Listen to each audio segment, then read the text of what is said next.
bueno, representando al área de educación de la Municipalidad de Cañuelas, con Carolina Campos, Victoria Krumel, y yo, Sol Fiorentín, y tenemos el agrado bueno, de hacer esta capacitación con Fernanda Rojo, secretaria de las Mujeres, Género y Diversidad del municipio de Cañuelas. Así que, bueno, le vamos a dar la palabra a Fer para comenzar esta jornada. Bueno, gracias, Sol. Gracias por la invitación para la Secretaría de las Mujeres, Igualdad de Género y Diversidad de la Municipalidad de Cañuelas. Es muy importante articular políticas, transversalizar la perspectiva de género en todas las áreas de la gestión municipal, así que está buenísimo poder compartir este tipo de actividades. Y un poco para poner en el marco de qué hablamos, cuando hablamos de violencia de género, de perspectiva de género, la idea es repasar o compartir algunos conceptos básicos, centrales, para poder compartir esta mirada, y que es una mirada que es muy útil para trabajar en la educación, ¿no? Para trabajar con los docentes, con las docentes, con las familias, con los niños, niñas, niñas, para todos es una mirada que es fundamental para tener una actividad, para cualquier actividad y para trabajar con equidad de género, ¿no? Entonces, por ahí, para empezar, la idea es pensar qué es la perspectiva de género. ¿De qué hablamos cuando hablamos de perspectiva de género, no? Hablamos de tener una mirada, ¿no? Que identifique, que haga una interpretación determinada de las relaciones sociales, ¿no? La perspectiva de género busca visibilizar que las relaciones sociales tienen una mirada, ¿no? Y entonces esa mirada, que sea una mirada que identifica que hay relaciones de género en la sociedad.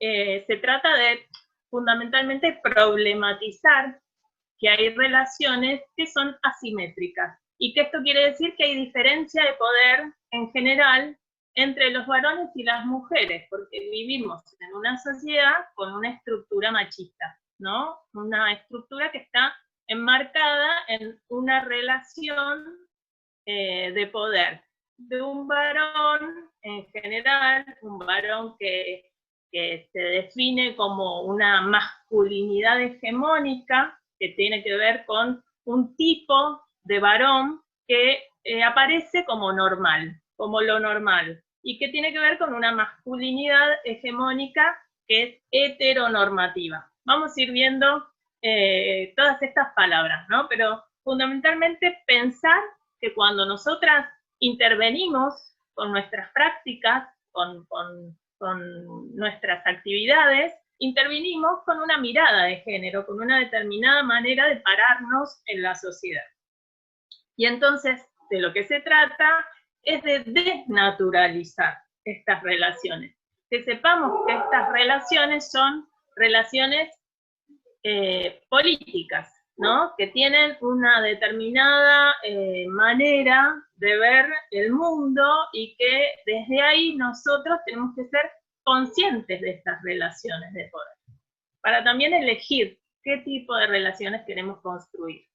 Entonces, fundamentalmente, la perspectiva de género lo que hace es tener una mirada crítica, problematizar las relaciones, no naturalizar las relaciones sociales, y fundamentalmente visibilizar las relaciones de desigualdad, que entendemos en esta sociedad machista y patriarcal.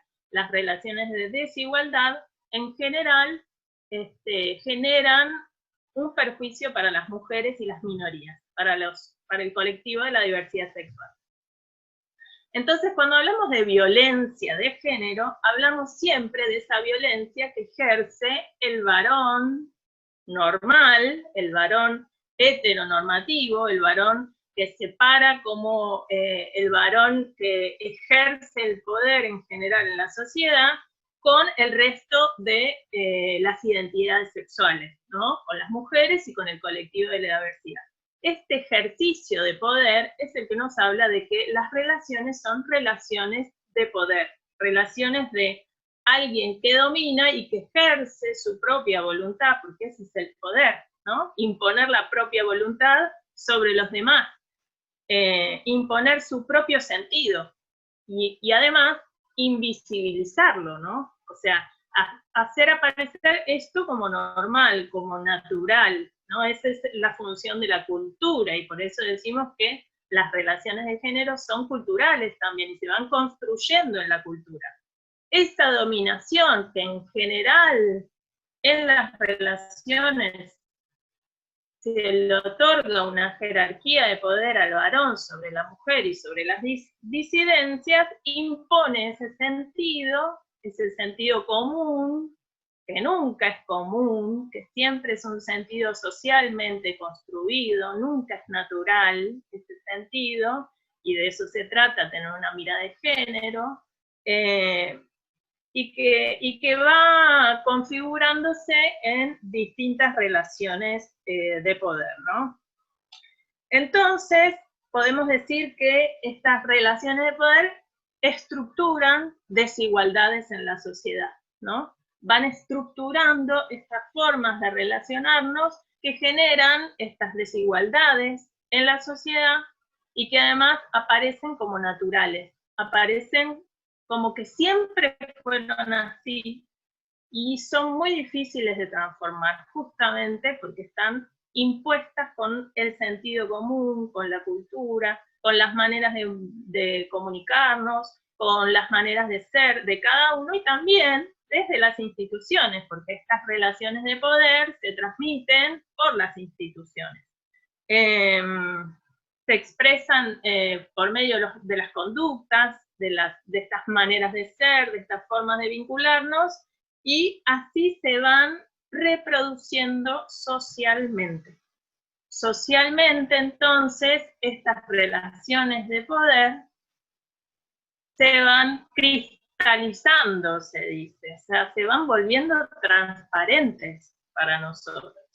Y muchas veces es muy difícil cuestionarlo, ¿no? Por eso hablamos de que es importante generar desde la política pública, por eso hay leyes que empiezan a modificar estas conductas, estas maneras de ser, estas formas de vincularse. Hay leyes que empiezan a imponer dentro de una cultura que tiene miles de años, ¿no? Esta cultura, sabemos que la cultura patriarcal y las conductas machistas se vienen imponiendo hace miles de años y por eso es tan difícil transformarlas, pero con ayuda de las leyes, por un lado, ¿no? Y con ayuda de la presión social, que también genera que las leyes empiecen a modificarse, van transformando la cultura y van poniendo otras maneras de pensar, otras maneras de interpretar la realidad.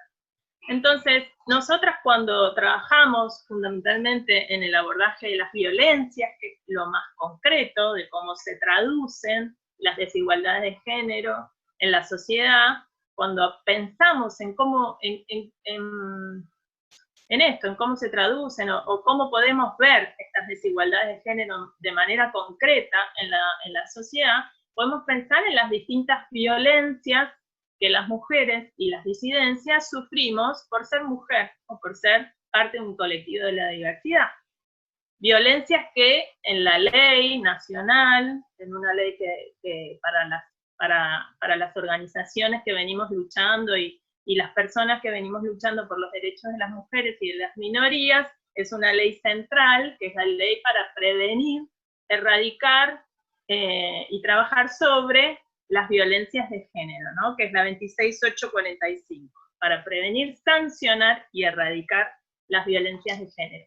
Y esta ley, que además es una ley pionera para dar cuenta de qué hablamos cuando hablamos de violencia de género, es una ley del 2010, así que es una ley bastante nueva para lo que es el cuerpo normativo nuestro, ¿no? Es una ley bastante nueva y además es una ley que ha sido vanguardia a nivel internacional. Ha podido identificar, poner en palabras, de qué hablamos cuando hablamos de violencia. Y la ley es muy concreta para esto, para ayudarnos a entender y visibilizar lo que está tan oculto por la cultura, que tiene que ver con los tipos de la violencia de género, ¿no? Que es fundamental poder empezar a reconocer los tipos de violencia de género. Y por ahí hay algunos tipos que son muy concretos y que todas las mujeres conocemos, porque en mayor o menor medida todas las mujeres y las disidencias pasamos, porque vivimos en esta cultura, ¿no? Y nos movemos en una cultura machista, atravesamos distintas situaciones de violencia a lo largo de nuestras vidas.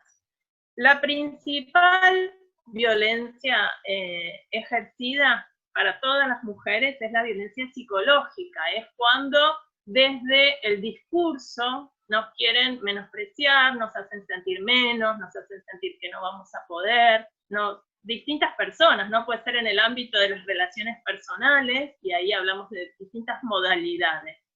Puede ser en el ámbito de las instituciones, puede ser, por eso la educación es un ámbito importantísimo para trabajar en la prevención y en el abordaje de las violencias. Puede ser en distintos ámbitos, pero la violencia psicológica es un tipo de violencia que predomina en los tipos de violencia que se ejercen contra las mujeres, y aparte es muy transparente, porque la violencia física es muy concreta. La violencia física es la agresión física directamente, ¿no? Y ahí es muy difícil evadir o ignorar que se está cometiendo un acto de violencia. Cuando una pareja violenta le pega a su mujer, o un padre violento le pega a un niño, hablamos de que hay violencia física. Pero la violencia psicológica es silenciosa muchas veces, ¿no? Es también con actos, ignorando, ¿no? Diciendo no te quiero escuchar más. Digo, es muy difícil, muchas veces es muy difícil, y aparte va mellando la autoestima de la mujer, y eso hace que también para una mujer sea más difícil identificar. Pero entonces hablamos de tipos de violencia, fundamentalmente como la violencia psicológica, la violencia física, la violencia sexual, ¿no? Otro tipo de violencia muy concreto y muy conocido, y muy visible, la violencia económica y patrimonial, ¿no? Cuando el varón, que como todos los tipos de violencia se reproducen con modalidades distintas, ¿no? Es un enfoque es el tipo y otro enfoque es la modalidad. Ahora vamos a ver cómo se articula. La violencia económica o patrimonial la puede ejercer, por ejemplo, un marido que no comparte el criterio con su mujer en la administración de los bienes de la economía doméstica, ¿no? Como el marido decidiendo a dónde va el dinero que de manera familiar se gana, o un trabajador que gana más por ser varón. Ustedes saben que las mujeres ganamos un 25% menos en igual tarea y con igual formación en general. Hay una visión socialmente construida donde el varón tiene un valor social, un valor social donde se beneficia en relación a la mujer. O cuando un jefe decide pagarle menos a una mujer por ser mujer. La violencia económica y patrimonial, decíamos, bueno, patrimonial refiere a la apropiación de los bienes. Por ejemplo, muchísimos años tuvieron, hace pocos años, digo, se fue modificando, pero era muy normal que, por ejemplo, la herencia la heredara el varón antes que la mujer, ¿no? O que se pusieran los bienes familiares a nombre del varón por ser varón, o que la mujer no tuviera directamente derecho a acceder a bienes, ¿no? Patrimoniales.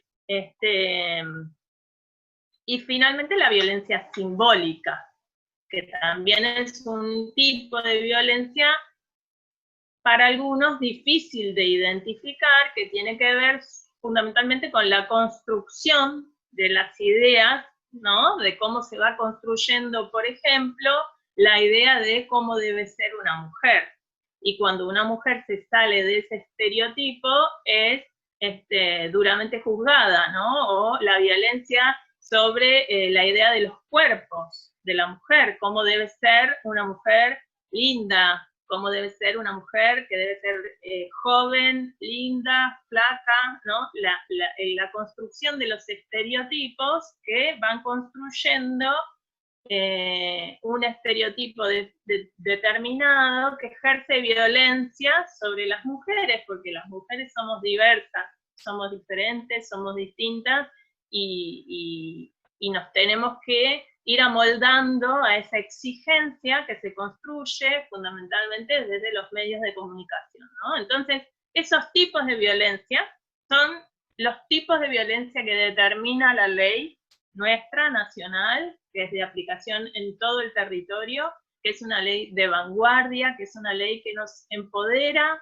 para ser mujeres libres, para ser mujeres autónomas, para tener los mismos derechos que tienen todos los ciudadanos en el territorio nacional. Y por eso es importantísimo conocerla, porque es nuestra herramienta para alcanzar en un futuro no tan lejano la dignidad de todos los seres humanos, ¿no? Y lo grave es que tengamos que tener una ley por ser mujeres, que tengamos que tener una ley que nos proteja de la violencia que ejercen los varones. Eso es visibilizar, por eso llama la atención que sea en el 2010, ¿no? Siglo XXI, que las mujeres hayamos conseguido visibilizar, poner en papel, tener una ley que haga que todas las violencias que son ejercidas sobre nosotras puedan ser penadas, ¿no? Es necesario agarrarse de este instrumento que es la ley, pero que también cristaliza de alguna manera los derechos que nosotras tenemos que tener, que visibiliza que no tenemos estos derechos hoy, que visibiliza el camino recorrido de la lucha de las mujeres organizadas que pelearon, ¿no? Si pensamos, por ejemplo, hace 100 años atrás, las mujeres no podían votar, ¿no? Hubo un movimiento de mujeres que peleó para que las mujeres accediéramos al derecho de ser ciudadanas. Si pensamos que las mujeres no podían decidir sobre sus cuerpos, ¿no? Inclusive todavía no se puede decidir libremente sobre el cuerpo de las mujeres todavía, pero digo, no podían decidir sobre cuántos hijos tener, no podían decidir sobre qué métodos anticonceptivos elegir, no podían decidir sobre sus propios hijos, no tenían la patria potestad, se llama patria porque tiene que ver con el padre, y este es el patriarcado, ¿no? El derecho del varón a decidir sobre la vida de los demás. Eso hoy está en absoluto cuestionamiento. Hay un montón de avances de las mujeres y de los organismos de derechos humanos y de las organizaciones de mujeres y disidencias que van peleando y vamos ganando muchos derechos, pero también hay que educar a las generaciones que vienen en que ellas sí ya tienen estos derechos, y educar a niños, niñas, juntos, en una mirada de igualdad, en una mirada que valore la igualdad, la equidad, que valore las diferencias como diversidad, que valore, que festeje las diferencias, y que no construya desigualdades sobre esas diferencias. Entonces decíamos, estos tipos de violencia se siguen también pensando, la perspectiva de género no es una mirada estática, sino que es una mirada dinámica, es una mirada que cuestiona permanentemente, y en ese sentido se sigue modificando la ley, por ejemplo, 26.485 ha tenido modificaciones recientes, se incorporó la mirada de la violencia política, ¿no? Como un tipo nuevo de violencia, que tiene que ver con visibilizar que al interior de las organizaciones también hay violencia, por eso se van construyendo nuevos tipos de violencia, porque tiene que ver con esto, con una mirada que va encontrando en todos los campos de la vida diferencias que generan desigualdades, ¿no? Y entonces la ley va incorporando nuevas miradas. Se está pensando, por ejemplo, también en incorporar la violencia en el ámbito deportivo, porque hay muchas mujeres que están planteando que sufren discriminación y desigualdades, y que Esto vulnera sus derechos, por ejemplo, en la posibilidad de acceder y de ejercer y de jugar a un deporte y de tener una profesión en el deporte. Pero hablábamos de que estos tipos de violencia se combinan con modos de ejercer esa violencia. El modo en que se ejerce esa violencia puede ir variando. Entonces podríamos encontrar el modo fundamental, básico, matriz, podríamos decir, que es el modo doméstico de la violencia, que es el modo que la violencia se ejerce dentro de los hogares. Y es importantísimo trabajar en este sentido desde la educación, porque la educación es el lugar, podríamos decir, que más puede llegar a las casas de las familias, ¿no? Es una herramienta fundamental para llegar a las casas de las familias. La educación se mete en las casas de las familias, hay una mirada también que hay que tener, ¿no? De lo público y lo privado. La violencia ejercida en el ámbito público es una violencia que en general tiene que ver con la modalidad de la violencia institucional, la violencia laboral, la violencia de género, ¿no? Todas estas violencias que decíamos se pueden ejercer en distintos ámbitos, en el laboral, en el institucional, violencia, por ejemplo, ejercida desde el Estado, violencia de género ejercida desde el Estado, es la violencia institucional. La mediática, ¿no? Decíamos, en general la violencia mediática ejerce la violencia del tipo simbólico, la violencia obstétrica, ¿no? La violencia que se ejerce desde los ámbitos de la salud, sobre todo los derechos de la salud reproductiva de las mujeres. La violencia doméstica es la violencia que se ejerce en el ámbito de la familia.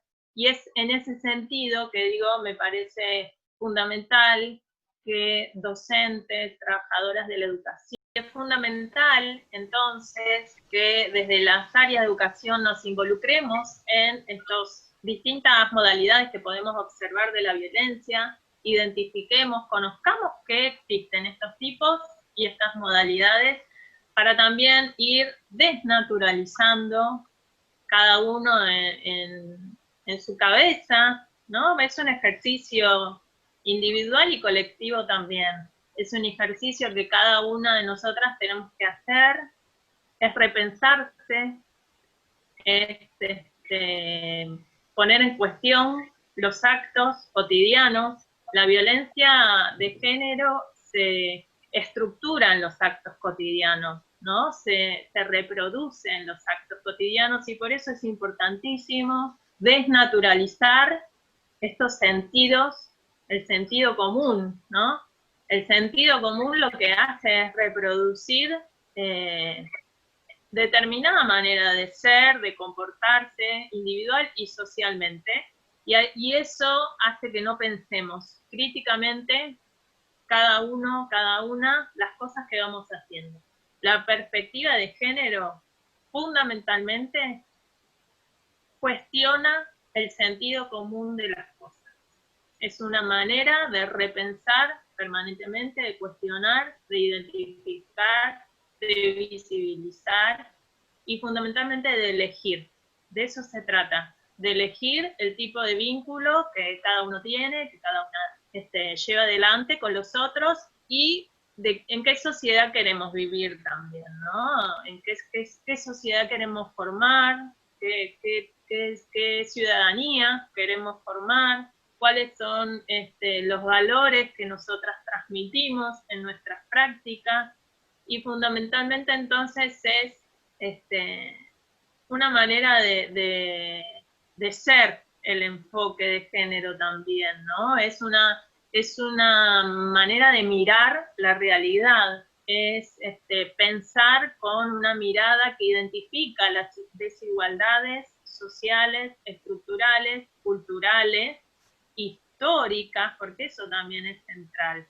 Entender que las relaciones de género se construyen en la historia y que también se desarman en un proceso histórico, ¿no? Entonces nosotras tenemos en nuestras manos, de alguna manera, el poder de desarmar esas desigualdades que fueron construidas tan sutilmente durante miles de años. Es también un desafío, ¿no? Es un desafío que hoy tenemos las mujeres, fundamentalmente, y las niñeces tienen en sus manos también, porque los niños, niñas, niñes hoy tienen una mirada distinta, muchas veces tienen incorporadas ciertas miradas que ya empezaron a cuestionar los estereotipos de género, ¿no? Entonces es fundamental profundizar esa deconstrucción y ser conscientes de que nosotras en las prácticas educativas estamos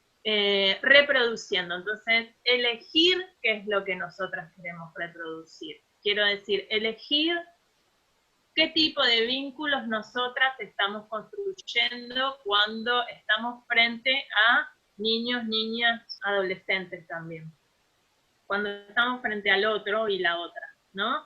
Entonces, decíamos, los tipos de violencia y las modalidades se van también estructurando en lo que se conoce como los estereotipos de género, que son esas maneras de ser, ¿no? de comportarse que se fijan en la cultura, por eso decimos que las relaciones de género son culturales y históricas, que se fijan en la cultura y que aparecen de manera transparente. Y esos estereotipos de género nos hablan de una determinada manera de ser de varones y una determinada manera de ser para las mujeres. Son esa manera de ver a la sociedad de manera binaria, ¿no? Se dice. Es una mirada binaria porque plantea una manera en general de ser mujer y una manera en general de ser varón. Eso habla de también los estereotipos hegemónicos, ¿no? Los estereotipos que se imponen frente a la diversidad. Sabemos que no somos todos iguales, pero hay una manera que tiene una jerarquía, ¿no? Esa manera que tiene un poder y que se reproduce muchísimo por los medios de comunicación, por eso hay un tipo de modalidad específica, por eso se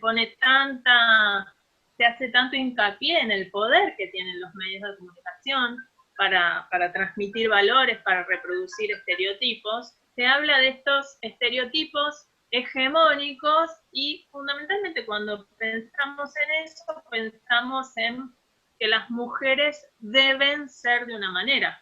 Y nos hace ruido cuando las mujeres no son de esa manera. Esa es la mirada tradicional. Las mujeres en general, ¿cómo somos? Somos sensibles, somos tranquilas, somos amorosas, tenemos una actitud de abrazar la familia, somos en general, no sé, ¿cómo se identifican ustedes? Hay una mirada en general donde las mujeres son más débiles, son más impulsivas, son más románticas. Y los varones en general, siempre en general, estamos hablando de estereotipos construidos socialmente. Seguramente cada una puede creer que una no lo piensa así, pero socialmente los varones son más audaces, son tienen más fuerza, son más potentes, son más racionales, están más preparados para asumir riesgos, son valientes, ¿no? Y además estoy un poco actuando, como lo digo, ¿no? Pero es también la forma de transmitir. Cuando nosotras estamos frente a chicos, chicas de 3, 4 años, por ejemplo, ¿no? Bueno, los chicos son muy inquietos, los chicos les gusta jugar al fútbol, A los chicos les tirás una pelota y se entretienen un montón. En cambio, las chicas son medio, les gusta estar juntas y hablar y compartir, y juegan a la mamá y al papá, y les gusta pintar, son más tranquilas. Todas esas definiciones de cómo son los chicos y cómo son las chicas, aunque a uno le cueste creerlo, es cultural. Es cultural que a las chicas les gusten más algunas cosas y a los chicos les gusten más otras. Los chicos, chicas, chiques de 3, 4 años no tienen diferencias por su sexo, no tienen diferencias por sus genitales biológicos, ¿no? Culturalmente son chicos y chicas que juegan, se divierten, hacen caprichos, extrañan a sus familias. Diferentes cosas les pueden pasar a esos chicos, pero son chicos y chicas que culturalmente van teniendo prácticas distintas. Y los gustos son construcciones culturales también. De lo que se trata es de identificar que cuando nosotras estamos frente a niños, niñas, niñes, nosotras somos las que en general vamos a diferenciar y generar una mirada particular en función de su sexo. Los niños de esas edades, los niños, niñas, tienen identidades masculinas y femeninas, y esas identidades son construcciones sociales, culturales, históricas.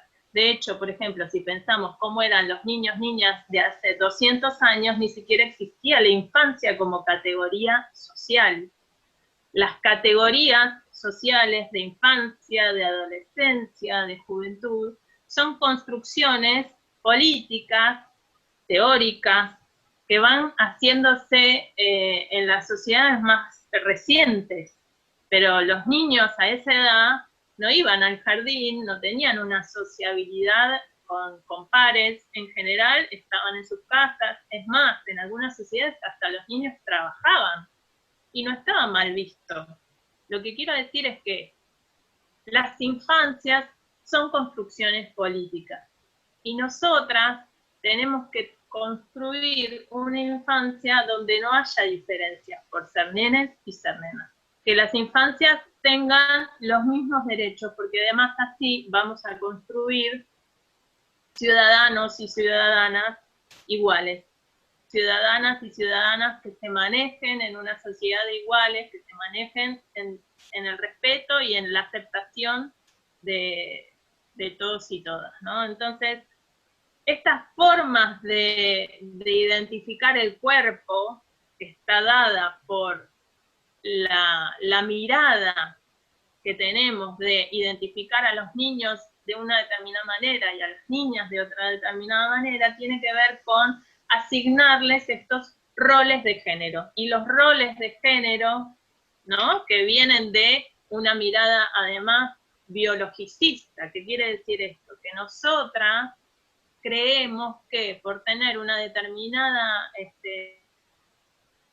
sanción biológica, por tener un determinado sexo, que puede ser varón o mujer, pero que también está en discusión hoy, eso también está en discusión, porque sean biológicamente varones y mujeres, van a tener determinadas conductas sociales, de roles de género de nenas y rol de género de nene, ¿no? Una mirada de la masculinidad y la femineidad que se construye a partir de esta mirada biológica, y que esto hoy también está en discusión. Los roles de género son roles construidos socialmente y tienen que ver con estos estereotipos de género que se asignan, ¿no? Y lo que nosotras también estamos hoy cuestionando, desnaturalizando, mirando críticamente para elegir. Se trata de eso, de tener una mirada crítica, de nuevo lo digo, para elegir. Para que si soy nena y me gusta jugar al fútbol, pueda elegir jugar al fútbol y que no sea una pelea contra la sociedad, contra la familia, con que en el club no me aceptan. Hoy eso es normal, pero hace 5 años no había fútbol femenino, no era normal. Estos derechos, estas miradas diferentes se han ido construyendo, estamos avanzando muy rápidamente, hay mucho todavía por avanzar, pero de lo que se trata es que no sea solamente que las nenas hoy puedan jugar al fútbol, se trata de que puedan ser iguales que los varones. Hoy avanzamos un montón de casilleros, tenemos un montón de derechos y hay todavía un montón de trabajo por deconstruir, por mirar de manera crítica, por construir diferente, ¿no? Por animarnos a cuestionar en este sentido, en el sentido de que los niños, niñas y niñes tienen que crecer en una sociedad de iguales, que tienen que crecer con los mismos derechos, con las mismas oportunidades, y que desde la educación hay mucho camino por hacer en ese sentido, que los actores de la educación, los docentes, los acompañantes, los profesionales, las trabajadoras, los trabajadores, todos tienen un rol para cumplir, una mirada para cumplir y para cuestionarse, ¿no? Que los niños, niñas hoy todavía tengan, por ejemplo, un delantal de un color para un sexo y un delantal de un color para otro sexo, que las niñas tengan delantal rosa y los niños tengan delantal azul, impone desde el adulto una mirada diferente, diferenciadora, donde no hay diferencia. Los niños son niños, niñes, y el delantal no importa de qué color sea. Si nosotros como adultos vamos marcando diferencias tan notorias, ¿no? Que el nene mire a la nena y que vea que hay una diferencia, le está construyendo en su imaginario que esta persona es distinta. No está diciendo que es ni mejor ni peor, que es distinta, y es necesario que los chicos tengan un color y las nenas tengan otro, o se trata de construir una mirada de todos los colores, que la posibilidad del color no sea, el ejercicio de pensar el color es básico, es esto que digo de pensar concretamente dónde están esas diferencias. El rosa para las nenas y el celeste para los varones impone una mirada donde desde la cultura se está hablando de diferenciar y separar, y de lo que se trata es de unir, de lo que se trata es de construir en conjunto, y bueno, me parece que hay muchas actividades para pensar, que lo que esto de reflexionar, de construir maneras de ser diferentes, el trabajo es para todas las áreas, para todos los docentes, profesores, maestras, auxiliares, instituciones en general, ¿no? La educación como institución es también una institución que puede ejercer violencia o que puede desarmar la violencia que en la sociedad existe. Se trata de elegir permanentemente cómo ir desarmando las estructuras básicas de la violencia de género, se trata de pensar críticamente. Para eso estamos, la Secretaría de las Mujeres está también para acompañar en ese sentido, para pensar en conjunto, para proponer. Hay muchas leyes, además de la ley que yo nombraba, que hablan de una educación inclusiva, ¿no? La ley, seguramente más adelante la trabajen las compañeras, la ley de educación sexual integral habla de eso, habla de construir desde la educación vínculos afectivos, vínculos entre iguales, vínculos que sean sanos, que planteen que en el futuro tengamos una sociedad donde las mujeres y los varones podamos relacionarnos sin violencia, y de eso se trata. Así que yo les agradezco mucho a las chicas del área de educación por esta invitación a pensar juntas de qué se tratan las violencias y cómo articular políticas desde la Secretaría de las Mujeres en conjunto con educación y con todas las actividades que desde el área de ustedes se están trabajando, así que les agradezco y le doy el pase a mi compañera. Cada institución educativa tiene su forma, ¿no?, de desempeñar su proyecto institucional de acuerdo a la comunidad que convive, ¿no? También es importante recalcar que las normativas vigentes, donde nos hace plantearnos un montón la práctica, tiene que ver con la normativa que nos establece trabajar con perspectiva de género, ¿no?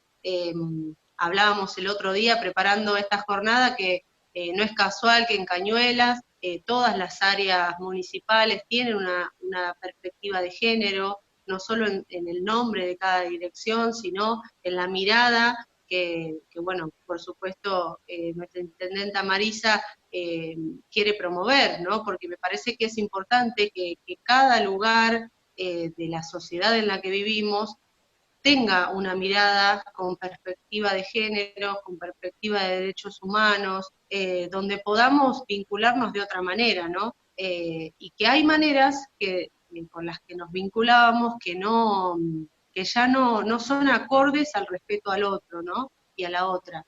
Creo que va por ese camino, ¿no?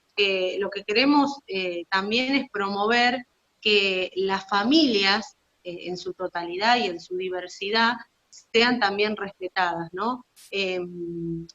Nosotras sabemos que cada actor social, ¿no?, en cada lugar que se desempeña, tiene la responsabilidad, así como tenemos derechos todos y todas, de asumir un rol protagónico para que al otro, a la otra, también le vaya bien, ¿no? Me parece que más allá de ser agentes del Estado, de ser docentes o el rol que tengamos en una institución educativa, tiene que ver con eso, con tener un posicionamiento que asegure que a nivel social, a nivel comunidad, podamos todos y todas ser felices, ¿no? Más allá del lugar que nos toca. Digo, como una responsabilidad también social. Es como vos decías, Fer, que hace 5 años no había cosas que ni se imaginaban, que hoy, por suerte, estamos por lo menos poniendo a reflexionar y en debate algunas, pero que hay otras que ya no se debaten, ¿no? Que tienen que ver con un derecho y que no se da, digamos, a debate.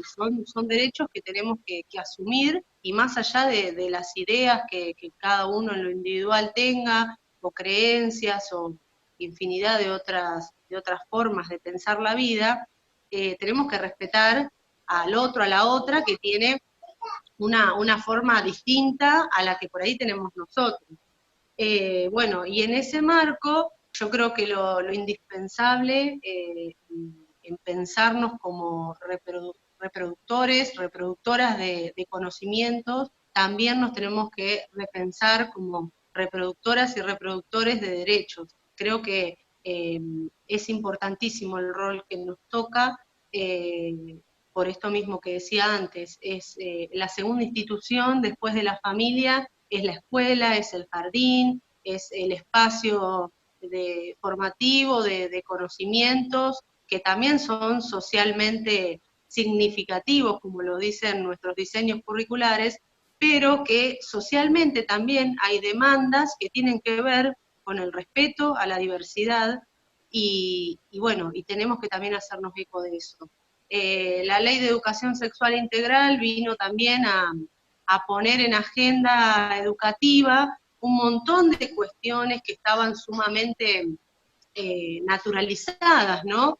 Y prácticas naturalizadas. Bueno, al día de hoy tenemos una aplicación de esa ley en cada aula, un poco pobre, ¿no? Esto de que se tiene que tomar como transversal, así como en su momento teníamos lengua y literatura, y por una mirada también distinta al abordaje, se convirtió en la práctica del lenguaje, y también se tomó como un área transversal, donde, digamos, nos dimos cuenta que era necesario estar pendientes, ¿no?, de esta práctica del lenguaje, de fortalecerla, bueno, ¿no?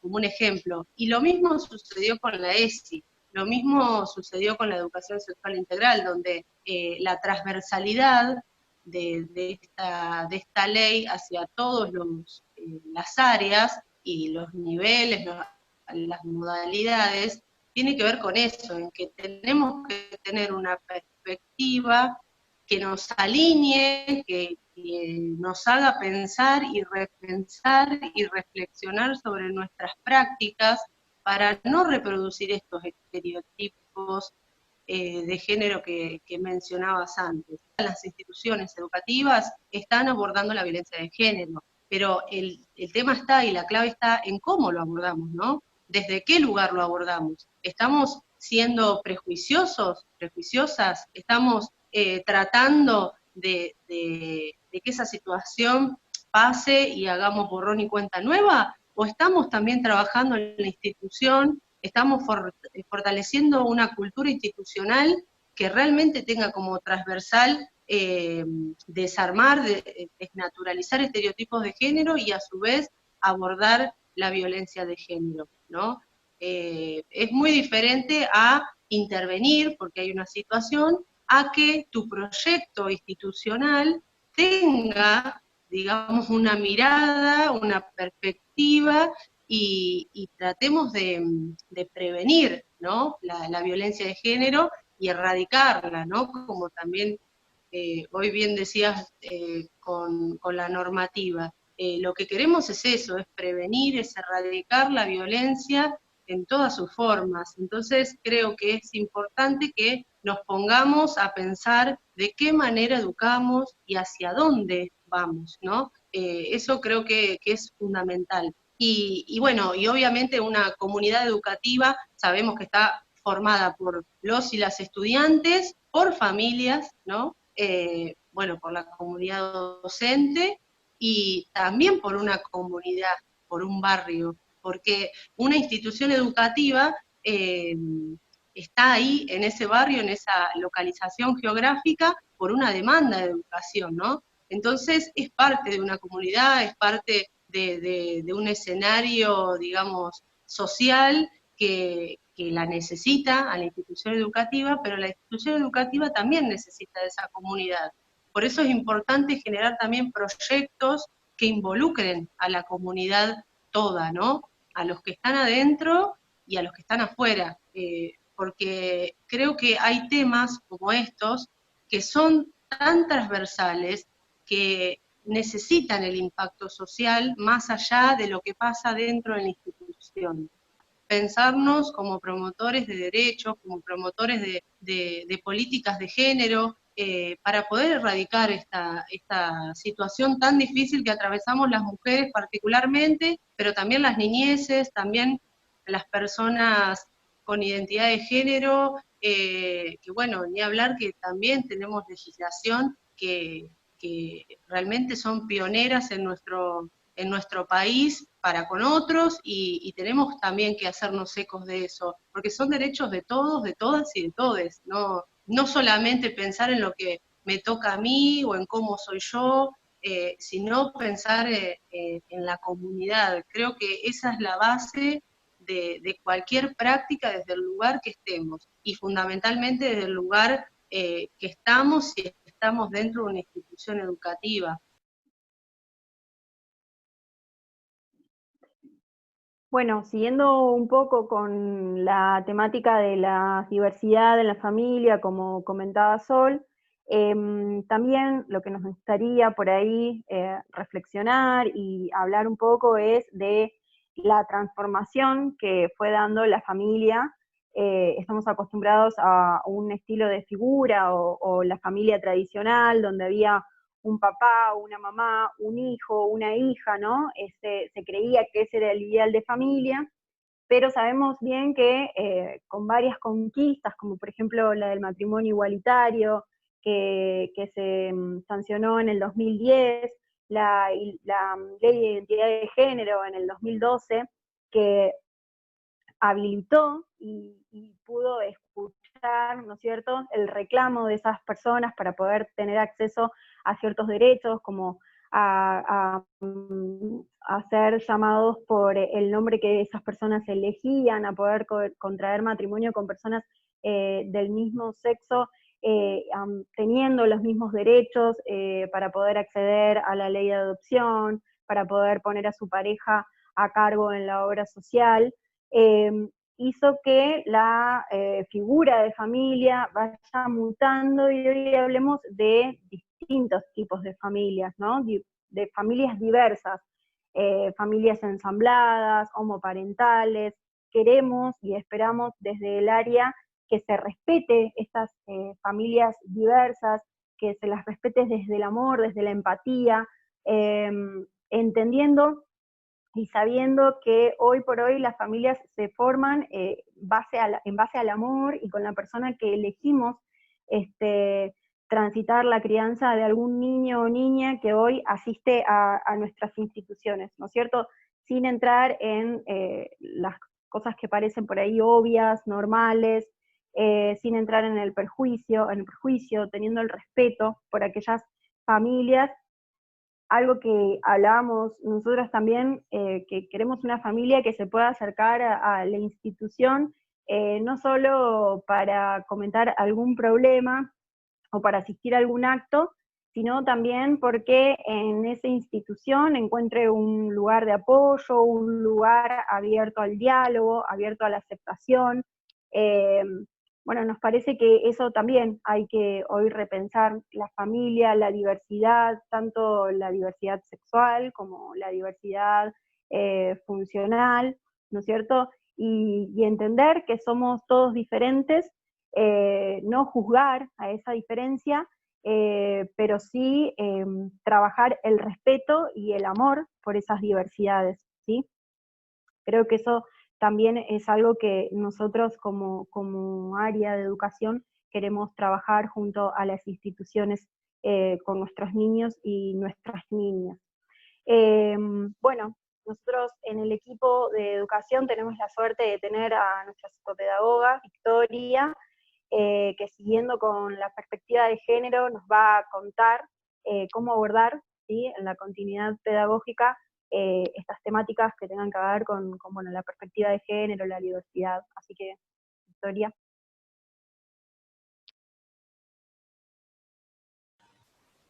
Hola chicas, ¿cómo están?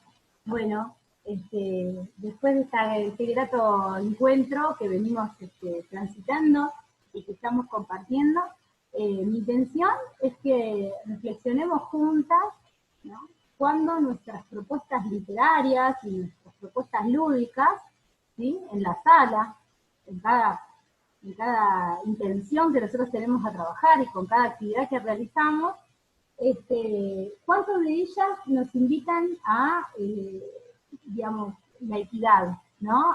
O cuántas de nuestras propuestas y nuestras tareas nos invitan a alejarnos de los estereotipos?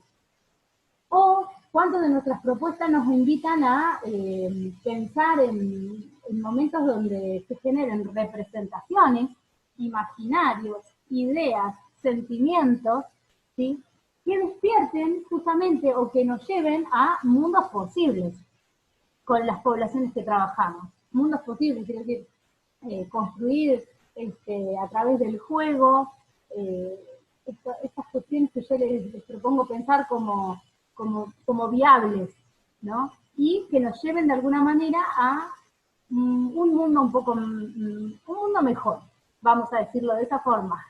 Un mundo mejor, donde no haya, digamos, no quedemos atrás de los estereotipos, no hagamos una reproducción de un discurso hegemónico, ¿no? O no sigamos vendiendo, digamos, de alguna manera, más de lo mismo. Quizás suena a que no estamos profundizando, pero me gustaría que ustedes, a partir de algunas experiencias que vamos a compartir, lo puedan ir masticando y después hablamos un poquito sobre este desarrollo. Primero les quiero invitar a una propuesta literaria.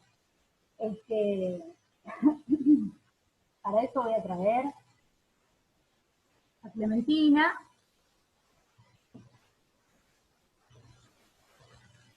Una hermosa tortuga. Arturo y Clementina.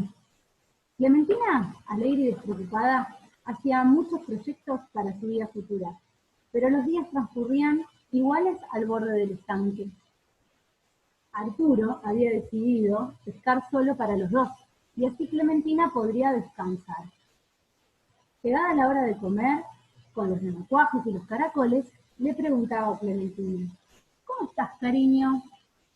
¿La has pasado bien? Y Clementina suspiraba y decía: me he aburrido mucho. Todo el día sola y esperándote. Clementina empieza a tener algunas ideas para pasar su tiempo, para usar su tiempo, sobre todo, ¿no? Quiere aprender a tocar la flauta y Arturo le regala un equipo de música para escuchar. Porque sostiene que Clementina no es capaz de distinguir las notas musicales. El equipo iba a ir arriba del caparazón de Clementina, ya que, como ustedes saben, las tortugas van con su casita a cuestas. Más adelante, Clementina quiere aprender a pintar, y Arturo le regala cuadros de un amigo pintor. Así la casa de Clementina comenzó a tener varios pisos, hasta llegar a parecerse un rascacielos, ¿no? Cada vez que a ella se le ocurría una nueva actividad o una nueva cosa para hacer. Hacía mucho tiempo que la casa de Clementina era muy pesada, cuando una mañana de primavera decidió que aquella vida no podía seguir por más tiempo. Entonces Clementina empezó a salir a pasear. Empezó a salir. Y en ese paseo decidió salir sin caparazón. La caparazón era muy pesada. Eso le gustó. Un día se fue para siempre. Y así termina el cuento. Las tortugas viven muchísimos años y es posible que Clementina siga viajando feliz por el mundo. Es posible que toque flauta, que haga hermosas acuarelas de plantas y flores. Si encuentras una tortuga, o si encontrás vos una tortuga, sin casa, intentá llamarla, decirle: Clementina. Y si te contesta, seguro que es ella. Bueno, esta es una historia que tiene un final feliz para una protagonista, como puede ser Clementina, ¿no? Pero no para otro. En este caso, su compañero, ¿no? Hay muchísimas preguntas que nos van a llevar a nuestro interior. O sea, yo estoy segura que cada uno de ustedes se le han despertado cuestiones, como me ha pasado a mí al leer a Clementina, en nuestros propios recorridos, ¿no? Me parece fundamental que, como dijo Sol, como dijo Fernanda, como dijo Caro, busquemos en nuestros recorridos también qué posibilidad vamos a dar para la escucha de nuevos recorridos distintos, formas alternativas. Alejémonos de nuestros marcos referenciales para nuestra práctica educativa también. En esto se nos ponen en juego un montón de cuestiones. Se ponen en juego cuestiones tanto íntimas de nuestro propio recorrido, que en algunas oportunidades de desandarlos nos ayuda a tener una nueva mirada sobre nosotros mismos, pero también en nuestra práctica, ¿no? Bueno, vamos a continuar entonces con estas reflexiones. En las cuestiones literarias está impregnado, digamos, el discurso de prototipos, de estereotipos, ¿no? Que nos hacen pensar en las narrativas, en los cuentos, como una cuestión ya dada por hecho con ciertas características, ¿no? Como un único final posible, ¿no? Como ser felices y comer perdices. También podemos, de alguna forma, pensemos en el legado familiar, ¿no? Cuando las princesas, este tejido de que la princesa va a ser reina por una cuestión heredada, por una cuestión de sangre, y no por una cuestión propia, ¿no? Una cuestión construida. Eso también es de una época medieval que arrastramos y se hace visible en las narrativas. Bueno, la relación entre las mujeres, ¿no? Hay muy pocas propuestas que nos hagan pensar en cuentos o historias donde se teja lo colectivo entre mujeres, ¿no? Lo colectivo desde una cuestión comunitario, desde empoderar, desde construir en conjunto y en comunidad, ¿sí? Por lo general, los relatos en las historietas o las historias infantiles vienen de la mano de madrastras, de figuras de envidia, de maldad, de rechazo, ¿no? O de sumisión, ¿no? Y la tolerancia a costa de lo que sea para tener un final feliz. Digo, todas estas cuestiones nos hacen como ruido adentro nuestro. También las figuras masculinas, como decían las chicas anteriormente. El prototipo de la figura masculina como el poderoso, el que tiene fuerza, o el salvador, el que viene a encantar a una princesa y a resultar o a resolverle su problema. Bueno, son todas cuestiones que nos hacen ruido, digamos, de los cuentos o de las historias que arrastramos, y que vienen, de alguna forma, con nuestro matriz. Nosotros también fuimos vacunados y fuimos, digo, algunos de nosotros, no voy a hablar en plural, pero digo, esto es una cuestión también de construcción personal, en donde uno ve que se van tejiendo estas cuestiones, ¿no? Y uno dice, bueno, a ver, en nuestro momento de enseñar, en nuestro posicionamiento frente a un niño, se van a disparar dos cuestiones. Se va a disparar, por un lado, el acto de enseñar puntualmente, donde uno revisa lo que uno sostiene, lo que uno cree y la intención pedagógica que tiene para hacerlo lo más ajustado posible. Ajustado a ese niño, a esa comunidad, a este jardín, a esta institución, ¿no? Puede que en el jardín también. Pero también cuando estamos en esta instancia de revisión y de desandar, también lo hacemos hacia el interior nuestro. Porque enseñar tiene una cuestión doble que nos hace ver a nuestro interior y nos hace ponerlo en la práctica también. Nosotros también fuimos enseñados, ¿no? Y bueno, hay una cuestión también central que me parece para compartir, que el aprendizaje, ¿no? Las enseñanzas, los mensajes que nosotros recibimos y construimos también de la sociedad, de los valores, de lo que vivimos cotidianamente, no solo se aprende o se construye en el ámbito educativo, ¿no? Fuera también, incluso mucho más afuera. Por eso digo, en el momento de enseñar, este desandar nos va a servir. Va a ser nuestro compañero al momento de estar en esa salita, frente a ese niño, en ese posicionamiento. Bueno, me parece que es fundamental que lo tengamos en cuenta, que lo tengamos presente. Hay un solo mensaje que me gustaría como agregar, que es que cada una haga su propio camino de sospecha, de sospecha de esos estereotipos y prejuicios. ¿En dónde están? ¿Cómo es esa imagen? ¿Qué nos parece? ¿Cree que los colores son de una manera, por ejemplo? ¿Cree que los árboles son de una sola forma? ¿Cree que hay una sola forma de familia? Cuidemos la voz que usamos con los niños y cuidemos la imagen que usamos con los niños.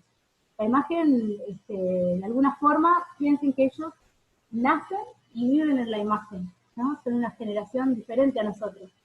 Hagamos el ejercicio de pensar qué mostramos, ¿sí?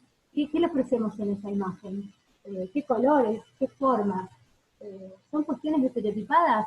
¿O me amplían, digamos, un universo para hacerme realmente yo la pregunta de cómo son los colores, de cómo son las formas, de cómo son los cuerpos, de cómo es el amor, cómo es la muerte?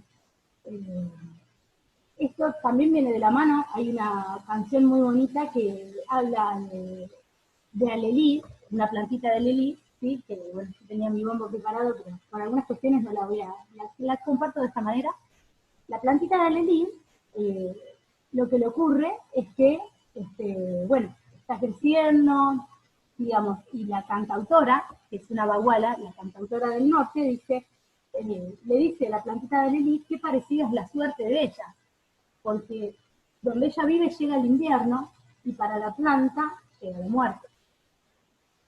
Eso me parece una cuestión también, ¿no? Aunque nosotros, todo esto que nosotros estamos pensando, o la perspectiva de la educación y en el género que estamos tratando de mirar, sostiene también a un niño que construye el conocimiento de una manera mucho más profunda de lo que nosotros creemos. Para eso tenemos que desandar el adultocentrismo. El adultocentrismo es lo que nos hace ver a ellos como si fuésemos nosotros. Y no es así. y nos sorprendemos porque es mucho más profundo su camino y su búsqueda que el nuestro. Más profundo porque construyen cuestiones muy interesantes, muy importantes. Había otra cosita que me gustaría como compartir y decirles en estas cuestiones. Cuando nosotros hacemos nuestras propuestas también, digo, ¿qué apuntamos? Apuntamos a la imagen, a cuidar esta imagen, apuntamos a la palabra, apuntamos a la narrativa, pero también el desafío es un poco más grande porque apuntamos a cómo construyen conocimiento las nuevas generaciones. Ahí también hacemos uso de lo diverso, a sacarnos esa mirada un poco estereotipada y prejuiciosa de creer que construyen como nosotros, para mirar que ellos seguramente en una narrativa, en un cuento, digamos, van a construir conocimiento mucho mejor si les ofrecemos ventanas, se dice en la lectura los saltitos, si les regalamos un pedacito de rima, un pedacito de poesía, un dibujo hecho por nosotros, sobre todo, ¿no? Con el valor que tienen estas cuestiones en los vínculos. Bueno, esto de poder leer a los saltitos, de alguna forma, nos hace pensar que ellos construyen el conocimiento de otra manera. Entonces, la narrativa, ¿qué nos viene a contar esta historia? ¿A qué me invita? ¿Qué imaginario me despliega? ¿Un imaginario posible? ¿Una felicidad que yo puedo alcanzar? Digamos, o esa felicidad fija y estática que dice, bueno, fueron felices y comieron perdices, ¿no? Y fueron felices para siempre. La cuestión de la narrativa, la cuestión de la imagen, ¿sí? Y por último también la cuestión de cómo lo presentamos. ¿Qué habilitamos cuando les presentamos esta historia? ¿Se la habilitamos de una manera flexible, aprendiendo también, ¿no? Porque de eso se trata. Tenemos un contexto distinto en el que nosotros nos desempeñamos y trabajamos con generaciones nuevas y el desafío es hacer ese ejercicio todos los días. Y no solo por una cuestión de enseñanza, ¿no? Sino por una cuestión también de que es nuestra manera de aprender durante toda la vida, ¿sí?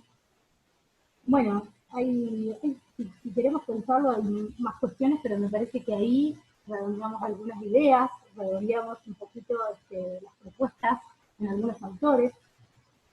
Quería agregar solo un detalle también, que me quedó ahí a colación. Cuando nosotros vamos en búsqueda de algo propio, ¿no? O algo de nuestro, o en esto de desandar, ¿no? Van a surgir un montón de cosas. Abrimos la lupa y decimos, bueno, a ver, de esto, ¿qué elijo? Pensando en la narrativa, la imagen y cómo aprenden ellos, ¿no? Bueno, cuando hagamos esa lupa y busquemos algo de lo clásico, busquemos, digamos, en esto alternativo o en esto under, que está alejado del discurso hegemónico, busquemos también cuestiones que hablen de la naturaleza, cuestiones que hablen de lo fantástico, ¿sí? Cuestiones que hablen de otros disparadores que no sean los prototipos que estamos acostumbrados a pensar, ¿sí? Bueno, todos estos aportes, digamos, a mí me han disparado una cuestión interior también, bastante profunda. A mí me gustaría compartir el material donde solo me emergieron muchas cosas, que es un material que yo ya tenía en mi casa, que se llama Ni una menos desde los primeros años, educación en géneros para infancias más libres, porque la intención es esa, es ir en búsqueda de infancias más libres, menos estereotipadas, con menos prejuicios, y también, de alguna forma, si hacemos eso, construimos un mundo mejor. ¿Mm? Bueno, chicas, eso es por mí. Bueno, gracias Vicky. Bueno, una jornada larga, pero bueno, creo que es enriquecedor siempre reflexionar y hacernos cargo también que somos parte de esta construcción, que somos parte de una construcción colectiva y que desde el lugar que nos toque, y más aún si nos toca desde la educación, sepamos replicar la perspectiva de género, sepamos replicar el respeto, y bueno, y en la base del respeto está también la convivencia y generar un mundo mejor, como decías vos. Así que bueno, creo que que hay muchísimo igual para abordar, muchísimo para charlar. Esta va a ser la primera jornada de muchas. Y bueno, después lo más rico es la práctica, así que después haremos otros encuentros que nos permita, cuando salgamos de esta cuarentena, más presenciales, donde podamos también poner a disposición el material, y bueno, y saber que tenemos mucho material para trabajar y mucho material para introducir en estas prácticas nuevas, entre comillas, ¿no? Para poder trabajar con perspectiva de género.